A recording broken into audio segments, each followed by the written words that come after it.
بسم اللہ الرحمن الرحیم۔ میں ہوں آپ کا میزبان علی آفاق۔ آج آپ کی خدمت میں قرض کی ادائیگی کا مجرب وظیفہ لے کر حاضر ہوا ہوں۔ بہت سے ہمارے دوست بہن بھائی ایسے ہیں جو یہ ذکر کرتے ہیں کہ کاروبار ہم کر رہے ہیں، ملازمت ہمیں حاصل ہے، لیکن ہمارے وسائل اور مسائل میں تناسب نہیں ہے۔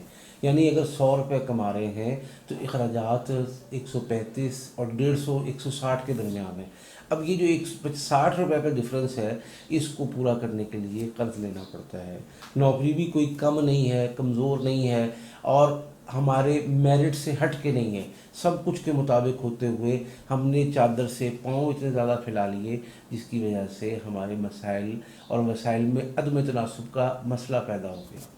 یا یہ مسئلہ تو پیدا نہیں ہوا، لیکن بعض دفعہ کچھ ایسے اخراجات آ جاتے ہیں خوشی غمی کے کہ جن کی وجہ سے ہم قرضوں تلے دبتے چلے جا رہے ہیں۔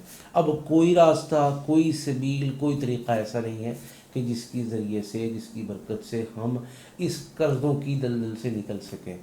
ایک چیز، دوسرے کچھ دوست ایسے ہیں جو کہتے ہیں ہم بے روزگاری کاٹ رہے ہیں، ہم تنگی کاٹ رہے ہیں، ہم پریشانی کاٹ رہے ہیں، جس کی وجہ سے قرضوں کا شکار ہیں۔ اب ہم نے روحانی علاج کروا لیا ہے ہمارے سے بھی، یا بہت سے دوست ایسے ہیں کہ ہم نے کہیں سے بھی علاج کروا لیا ہے، اللہ نے شفا دے دی، روزگار مل گیا، لیکن قرض کی اتنی بلند سطح ہے کہ اب معاملات کنٹرول میں آنے کا نام نہیں لے رہے۔ تو ان سب دوستوں کے لیے بہت ہی خوبصورت، بہت ہی آسان قرآنی وظیفہ لے کر حاضر ہوا ہوں کہ سب سے پہلی بات، یہ وظیفے کا حصہ نہیں، یہ مسلمان کی زندگی کا حصہ ہے کہ 5 وقت نماز پڑھنی ہے، اور فجر کی نماز کے بعد سورۃ النصر 40 مرتبہ کا معمول بنا لینا ہے۔ اول آخر 11 مرتبہ درود شریف پڑھیں گے، اور سورۃ النصر اعوذ باللہ من الشیطان الرجیم بسم اللہ الرحمن الرحیم اذا جاء نصر اللہ والفتح ورأیت الناس يدخلون فی دین اللہ افواجا فسبح بحمد ربک واستغفرہ انہ کان توابا۔ یہ 40 دفعہ پڑھیں۔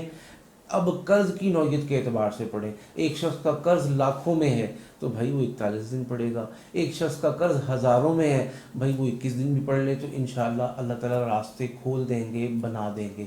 اور ایک شخص کا مسئلہ یہ ہے کہ قرض تو بہت ہے لیکن یا قرض بہت معمولی ہے، مسئلہ اس کے ساتھ یہ ہے کہ وہ بیچارہ لیزی ہے، سست ہے، ہماری زبان میں ہڈ حرام ہے۔ اس صورتحال سے نکلنے کے لیے اپنے آپ کو، اپنے ذہن کو، اپنے جسم کو تیار کرنا ہوگا کہ میں یہ اتار سکتا ہوں، میں یہ اتاروں گا، اور آج سے میں انشاءاللہ اللہ کی رحمت کو متوجہ کر کے اس وظیفے کو شروع کر کے اور اپنے کام کاروبار میں پوری محنت کے ساتھ، دیانتداری کے ساتھ یہ عزم کرتا ہوں کہ میں نے یہ قرض اتارنا ہے۔ انشاءاللہ قرض پہاڑوں کے برابر ہوگا تو بھی اترے گا۔ وجہ کیا ہے؟ وجہ یہ ہے کہ یہ قرآن ہے، اللہ کا کلام ہے، اللہ کی رحمت ہے، اور اس پر یقین اسلام ایمان کی بنیاد اور بنیادی اکائی ہے۔ اگر ہم نے اس کو مضبوطی سے پکڑ لیا تو قرض صرف نہیں اترے گا۔ میں اہم بات بتا رہا ہوں، وہ یہ ہے کہ اس شخص کی 7 نسلیں بھی مقروض نہیں ہوں گی، اور صرف مقروض نہیں ہوں گی بلکہ قرض داروں کے کام آئیں گی، لوگوں کے قرضوں کے اتارنے اور بوجھوں کے اتارنے میں انشاءاللہ ان کی محنت، ان کا مال شامل حال ہوگا۔